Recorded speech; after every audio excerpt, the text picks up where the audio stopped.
In this video, I'll show you how to claim or collect your Roo. And please donate.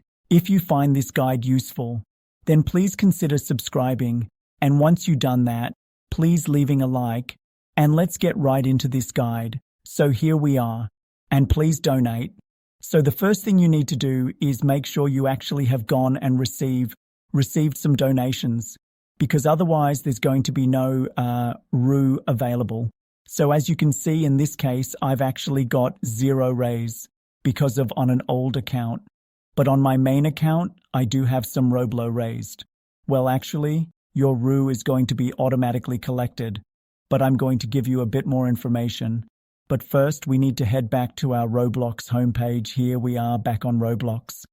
And so the next thing I want to go and show you is how you can go and see how much you've gone and made on Please Donate or G and received.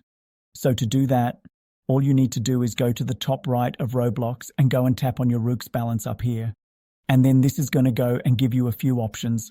All you then need to do is tap on your second balance here, and you can go and do the exact same thing in Roblox Mobile as well. However, you can't do this on the Roblox app.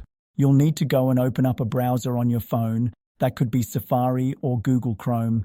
And then go to Roblox, and then you may need to also go request a desktop version of the site in their browser, and then you can do the exact same thing.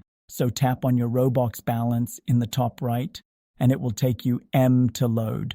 And this is going to go and take you to the transaction page, and you can go and view all your transactions. So firstly, when you go and get a donation in, please donate, it's going to go and be moved into your pending Robo, and you're probably wondering, what is pending Roo?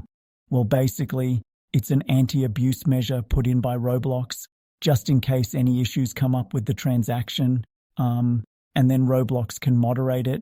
So it's basically like a safety